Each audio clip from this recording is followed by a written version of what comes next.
Alright, hey, it's Ken again. So, just gonna make some commentary for this video, obviously, so right now I'll jump right into it.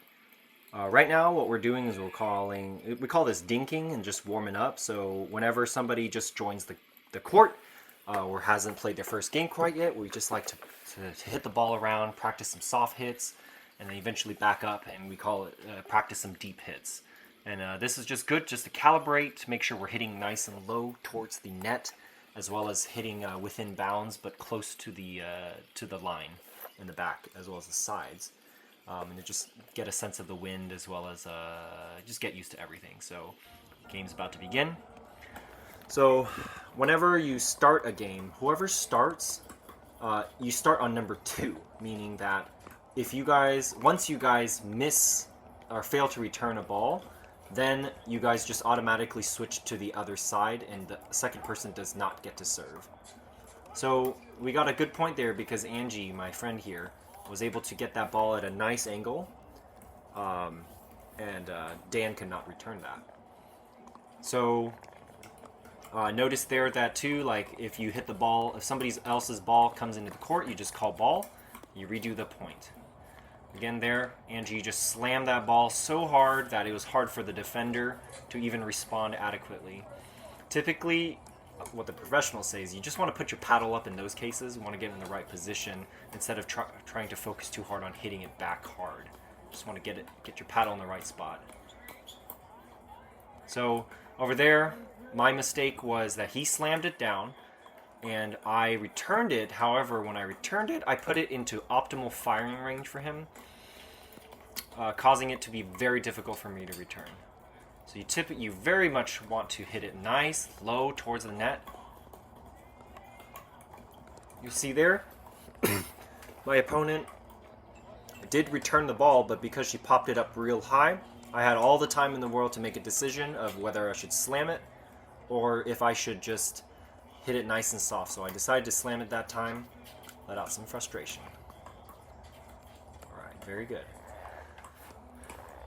Pickleball is a very kind sport. Everyone's very helpful, and people are of all different skills, so it's all fun and games. So right, help them out. Don't serve until they're ready. Serve across court. Hit it back. Nice and low. Nice and low.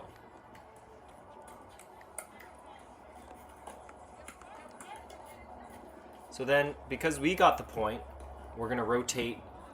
The serving team is going to rotate, and that would be me in this case. So now I'm going to serve cross court again.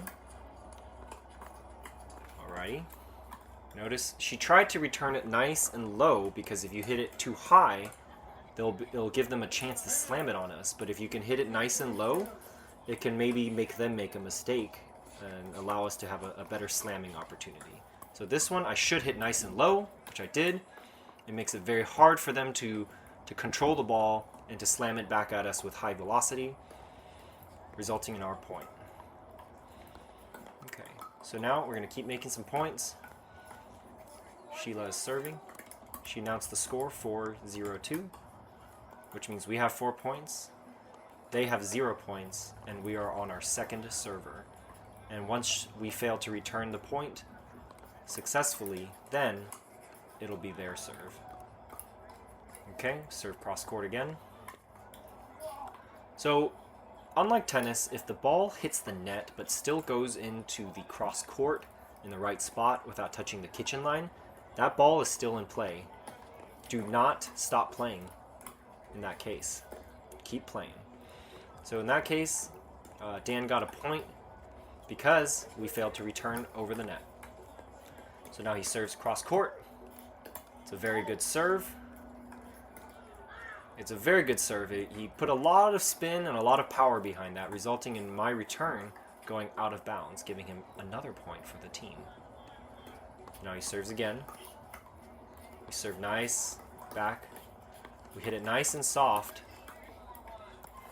In that case, even though it looked like I made the mistake, the real mistake was made when Angie returned it just a little bit too high. When you hit it too high, it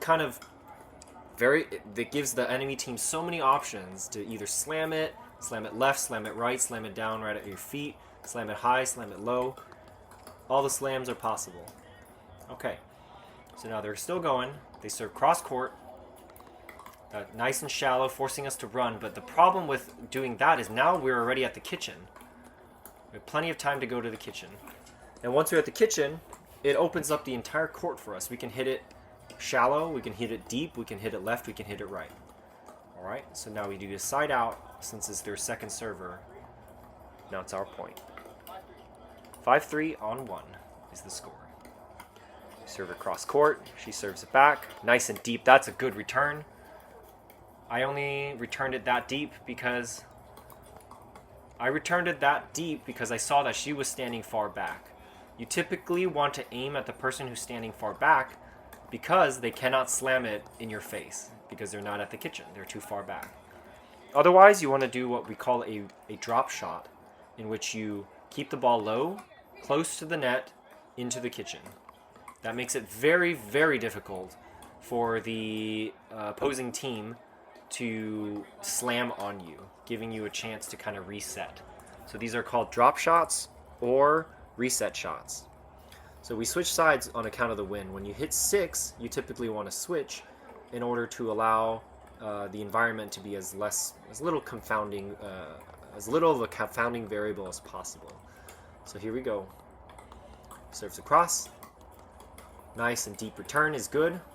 Shallow drop shot is typically what you want to do, which is what she sort of did.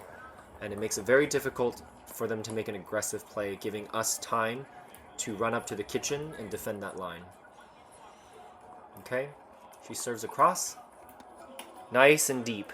Well, that was a very shallow serve, but that caused the receiver to be out of position, resulting in her failing to return the point. We switch again. Notice that the person across from the server is already at the kitchen line because they don't need to hit the ball. They don't need to do the double bounce thing. Bounce 1, bounce 2. Alright, ball can be now hit out of the air, which is exactly what Dan did. Notice that my return, I hit it nice and in the kitchen, making it very hard to be an aggressive, making it hard to have an aggressive return. Okay. Angie's still serving. She serves it nice and shallow, almost too shallow.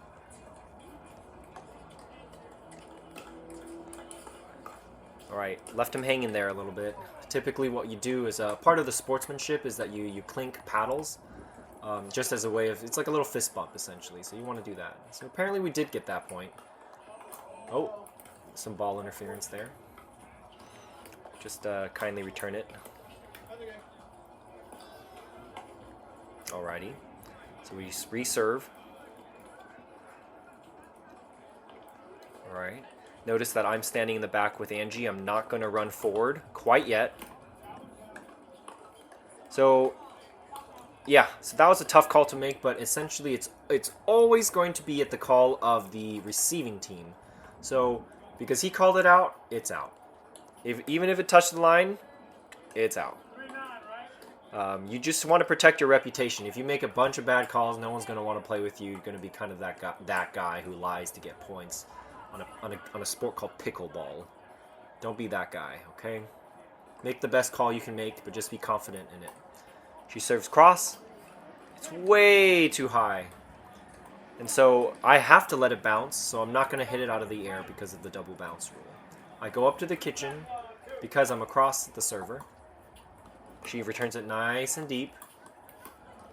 Returns a little high. Like, have a little fun here and there. I'm here to exercise, here to have fun, here to make some friends. So now Dan's across from me. I have to serve across court.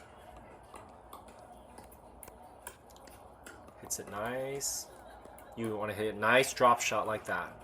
Makes it very difficult. Now I'm on the backhand right now. You'll notice, because I'm hitting a little too high, it causes Dan to have an opportunity to slam it on me. So I have to play very defensively, stay back, and try to get that reset shot. Alright, so this was a good game. Sheba. Oh my god. She's going to kill me for this. Sheba's so good.